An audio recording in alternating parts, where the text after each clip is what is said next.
Hello everyone, কেমন আছো তোমরা সবাই? আশা করছি সবাই ভালো আছো আর আমিও কিন্তু অনেক ভালো আছি।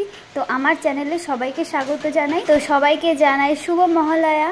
আর সবাই কিন্তু খুব এনজয় করো, আর আমরাও কিন্তু প্রচুর এনজয় করেছি। আর এদিকে দেখো, এদিকে মা কিন্তু বিরিয়ানি সব কিছু জোগাড়যন্ত্র করা হয়ে গেছে। এখন জাস্ট বিরিয়ানিটা মানে দমে দেবে, তো সেই কারণে একটু সাজাচ্ছিল। আর এমনিতেও তোমরা তো সবাই জানো যে বিরিয়ানি কেমন করে করতে হয়, অনেকে হয়তো জানো না, তো সেই কারণে আমি অবশ্যই বলে দেবো তোমাদের কি কি দিয়েছে। বেশি কিছু না, চালটা প্রথমে সেদ্ধ করে নিতে হবে, মানে ভিজিয়ে রাখতে হবে প্রায় 1 ঘন্টার মতো। তারপর হলে গিয়ে মাংসটা তোমরা যেরকম বাড়িতে রান্না করো সেরকম করে রান্না করতে হবে। তারপর এদিকে পেঁয়াজগুলো ভেজে নিতে হবে ভালো করে। তারপর এখানে লাগবে হলো গিয়ে কেওড়া জল, গোলাপ জল, ঘি আর বিরিয়ানি মশলা, আর হলো গিয়ে ডিম, মানে ডিমটা তো দিতে হয়। তো এই যে ডিম দিয়েছে, আর হলো গিয়ে আলু, আর হ্যাঁ যেটা দেওয়া খুবই জরুরি সেটা হলো গিয়ে লবণ।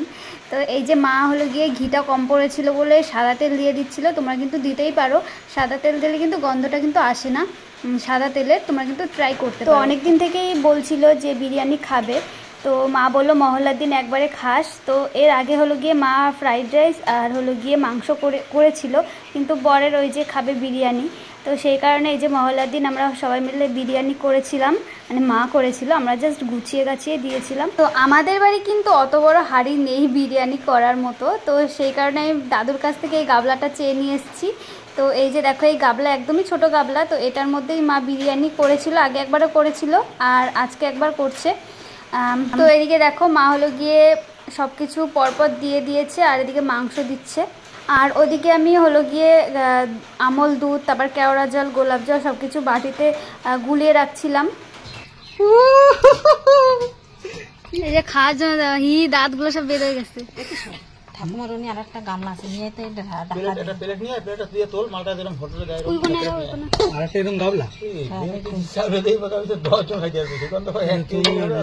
হবে না, ঢাকা দেবো না, ঢাকা দিয়ে নেমে বসাই তো। মই মারবা না, আটা মারবা না, নিয়ে তো আটা মারবো। দাদু কি দিয়ে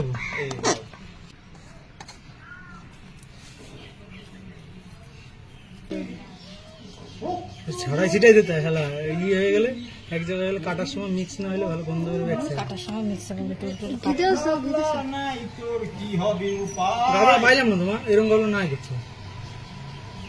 এবার মার ঘুরতা এবার এরকম ঢাকি মার দোন হইছে কাজ আছে। বলো কেমন হয়েছে, মুখ দিয়ে বলো, তাকাও ওইদিকে, তাকাও কেমন হয়েছে।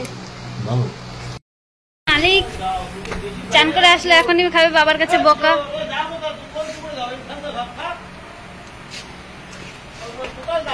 ঠিকই আছে, ঠিক ঠিক ঠিক। তো গাইজ ও এখন স্নান টান করে আসলো, আসার পর দেখতে পাচ্ছ এই যে আমাদের বিরিয়ানি রেডি হয়ে গেছে। আর এখানে গামছা দেওয়া বলে কেউ কিছু মনে করো না, কারণ হলো গিয়ে ঘরে তো আটা আনা ছিল না, আর দোকানও বন্ধ ছিল, যেই কারণে আমরা গামছা ভিজিয়ে ভালো করে তারপরে গামলার চারপাশ থেকে দিয়ে দিয়েছি, কারণ যাতে মানে হাওয়াটা না বেরিয়ে আসে সেই কারণে। এদিকে দাদুর খাওয়া দাওয়া হয়ে গেছিল, আর আমি বাকি ছিলাম, বাবা ও আর আমার দেওর বাকি ছিল। তো এই 5 জন মিলে এখন আমরা খাবো। তো খেয়ে তারপর বলছি তোমাদের কেমন হয়েছে।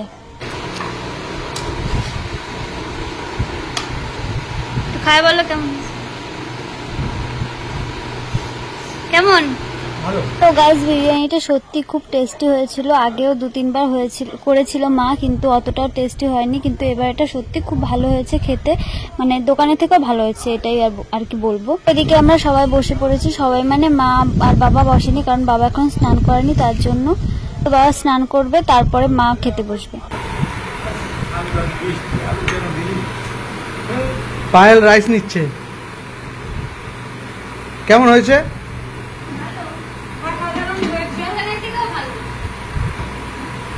বানিয়েছে কে?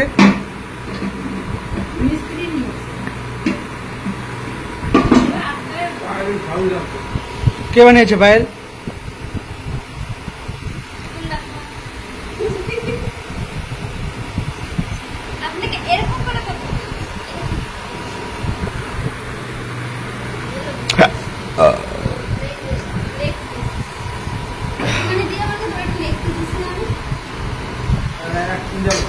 এই দেখো আমার পা।